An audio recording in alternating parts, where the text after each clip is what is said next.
A shadow stalked the streets of California, undetected for over a decade, terrorizing innocent victims in their homes. He was known by many names: the East Area Rapist, the original Night Stalker. But to history, he would be known as the Golden State Killer. His reign of terror would leave an indelible mark on the state and haunt its residents for generations to come. The horror began in the early 1970s in Sacramento. The perpetrator struck in the dead of night, often entering homes through unlocked doors. He targeted young couples, using a gun and a terrifying persona to instill fear. Survivors recalled the chilling encounters, the masked figure looming over them, demanding silence as he committed heinous acts. These initial assaults left a community shaken, as a predator lurked just out of sight, knowing their every move. As the years progressed, the crimes escalated from burglary to sexual assault, and ultimately to murder. Families lived in constant fear, locking their doors at night and avoiding sleeping in their bedrooms.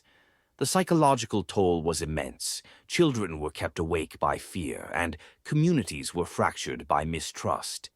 The police were overwhelmed, and the killer remained elusive, striking under the cover of darkness while the public was left in a state of panic. Despite numerous leads and a growing database of clues, the killer slipped through the cracks of the justice system. The FBI became involved, and a task force was formed, yet he continued to evade capture. Investigators struggled to connect the dots, even as the body count rose. Community meetings grew desperate, and yet, each time the police promised progress, hope would turn to despair as more crimes were reported. The introduction of DNA technology in the late 80s offered a glimmer of hope. However, it wasn't until 2018 that a breakthrough would change everything. Investigators turned to genealogical DNA testing, using publicly available DNA databases to trace family connections. This innovative approach not only revolutionized cold case investigations, but also raised ethical questions about privacy and consent in the age of DNA. On April 24, 2018, the nightmare ended. Joseph James DeAngelo, a former police officer, was arrested outside his home. The irony was profound. How could a man sworn to protect the public be the very monster they sought? The arrest sent shockwaves through the community, reigniting memories of fear and suffering, but also offering a sense of closure that had eluded so many for decades. DeAngelo's trial began in 2020, where victims and their families shared harrowing accounts of the pain and trauma inflicted upon them. Each testimony was a poignant reminder of the lasting impact of his actions.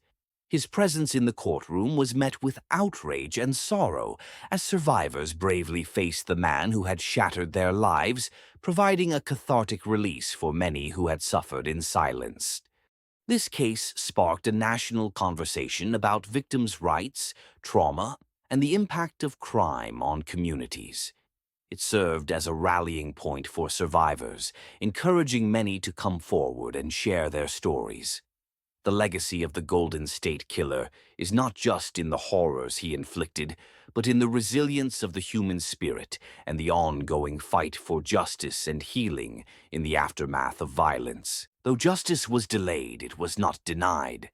The Golden State Killer will spend the rest of his days behind bars, but the impact of his crimes will never be forgotten. We must honor the victims by ensuring their stories are told, advocating for those affected by violence, and working towards a future where such atrocities can never happen again. Subscribe for more gripping true crime stories. Like, share, and stay tuned as we dive into crime and justice, because every story matters.